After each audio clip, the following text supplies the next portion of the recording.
75 വയസ്സായാൽ നരേന്ദ്രമോദി പ്രധാനമന്ത്രി സ്ഥാനം രാജിവെക്കുമെന്ന ഡൽഹി മുഖ്യമന്ത്രി അരവിന്ദ് കെജ്രിവാളിന്റെ പരാമർശത്തിൽ പ്രതികരണവുമായി എത്തിയിരിക്കുകയാണ് കേന്ദ്ര ആഭ്യന്തരമന്ത്രി അമിത്ഷാ.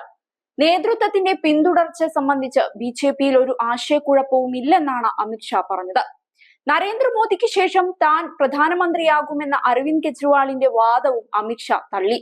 പ്രധാനമന്ത്രി മോദി ഈ ഭരണകാലം പൂർത്തിയാക്കാൻ പോകുകയാണ് എന്നും ഭാവിയിലും മോദി തന്നെ രാജ്യത്തെ നയിക്കുമെന്നും അദ്ദേഹം എടുത്തു പറഞ്ഞു. ബിജെപിയുടെ ഭരണഘടനയിൽ 75 വയസ്സിന് ശേഷം വിരമിക്കണമെന്നൊന്നും പരാമർശിച്ചിട്ടില്ലെന്നും അമിത്ഷാ വ്യക്തമാക്കി. ഷായുടെ വാക്കുകൾ ഇങ്ങനെയായിരുന്നു: ഈ രാജ്യത്തെ ജനങ്ങൾ മോദിക്കൊപ്പമാണ് നിൽക്കുന്നത്. ഞങ്ങൾ 400 സീറ്റ് എന്ന മാന്ത്രിക സംഖ്യ മറികടക്കാൻ പോകുകയാണെന്ന് ഇന്ത്യൻ സഖ്യത്തിന്റെ എല്ലാ നേതാക്കൾക്കും അറിയാം. മോദിജി 3ാം തവണയും ഈ രാജ്യത്തിന്റെ പ്രധാനമന്ത്രിയാകും.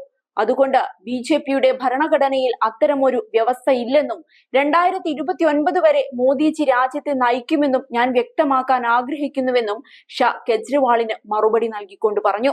തെരഞ്ഞെടുപ്പിൽ വിജയിച്ചാൽ മോദിയെ മാറ്റി അമിത്ഷായെ നിയമിക്കാനാണ് ബിജെപിയുടെ പദ്ധതികളെന്ന് ആരോപിച്ച് കെജ്രിവാൾ രംഗത്തു വന്നിരുന്നു. ഇതിനു മറുപടിയായാണ് ആഭ്യന്തരമന്ത്രിയുടെ ഈ പരാമർശം. കെജ്രിവാളിന്റെ ജാമ്യം ക്ലീൻ ചിറ്റാണ് എന്ന വ്യാഖ്യാനം നൽകുന്നതിനെയും അദ്ദേഹം വിമർശിച്ചു. ഇത് നിയമ നടപടികളെ തെറ്റിദ്ധരിപ്പിക്കുന്നതാണ്. ജാമ്യം താൽക്കാലികമാണെന്നും കെജ്രിവാൾ ജൂൺ 2-ന് കീഴടങ്ങുമെന്ന് പ്രതീക്ഷിക്കുന്നുവെന്നും അദ്ദേഹം എടുത്തു പറഞ്ഞു. അതേസമയം ബിജെപി അധ്യക്ഷൻ JP നദ്ദയും കെജ്രിവാളിന്റെ പരാമർശത്തിനെതിരെ രംഗത്തെത്തി. ബിജെപിയുടെ നേതൃമാറ്റത്തെക്കുറിച്ചുള്ള അവകാശവാദങ്ങൾ നിരസിച്ച നദ്ദ, മോദിജി ഞങ്ങളുടെ നേതാവാണ്, ഭാവിയിലും ഞങ്ങളെ നയിക്കുമെന്നും കൂട്ടിച്ചേർത്തു. നേരത്തെ ആം ആദ്മി ഓഫീസിൽ നടത്തിയ വാർത്താ സമ്മേളനത്തിലായിരുന്നു കെജ്രിവാളിന്റെ പരാമർശങ്ങൾ. മോദിയുടെ പ്രായം കണക്കിലെടുത്ത് അദ്ദേഹത്തെ മാറ്റി നിർത്താനാണ് ബിജെപിയുടെ ലക്ഷ്യമെന്ന് കെജ്രിവാൾ അവകാശപ്പെട്ടിരുന്നു. 75 വയസ്സുള്ള നേതാക്കളെ ബിജെപി അനൌദ്യോഗികമായി വിരമിപ്പിക്കാറുണ്ട് എന്ന് അദ്ദേഹം പറഞ്ഞിരുന്നു. ഉത്തർപ്രദേശ് മുഖ്യമന്ത്രി യോഗി ആദിത്യനാഥിനെ ലക്ഷ്യമിട്ട് ബിജെപി സംസ്ഥാന നേതൃത്വത്തിൽ മാറ്റങ്ങൾ ആസൂത്രണം ചെയ്യുകയാണെന്നും കെജ്രിവാൾ ആരോപിച്ചിരുന്നു. സെപ്റ്റംബർ 17-ന് മോദിക്ക് 75 വയസ്സ് തികയുകയാണ്. പാർട്ടിയിലെ നേതാക്കൾ 75 വർഷത്തിന് ശേഷം വിരമിക്കുമെന്ന് അദ്ദേഹം ചട്ടം സ്ഥാപിച്ചിരുന്നു. LK അദ്വാനി, മുരളി മനോഹർ ജോഷി, സുമിത്ര മഹാജൻ, യശ്വന്ത് സിൻഹ എന്നിവർ ഇതുപ്രകാരം വിരമിച്ചു. ഇപ്പോൾ പ്രധാനമന്ത്രി മോദി സെപ്റ്റംബർ 17-ന് വിരമിക്കാൻ പോകുന്നു എന്നായിരുന്നു അദ്ദേഹം പറഞ്ഞത്.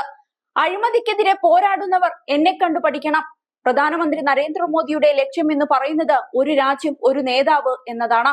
രാജ്യത്തെ ജനങ്ങൾ വിഡ്ഢികളാണെന്നാണോ അവർ കരുതുന്നത്?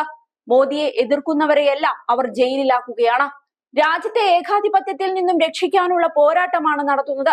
ജൂൺ 4-ന് ശേഷം രാജ്യത്ത് BJP സർക്കാർ ഉണ്ടാകില്ലെന്നും കെജ്രിവാൾ മോദിക്കെതിരെ തുറന്നടിച്ചിരുന്നു.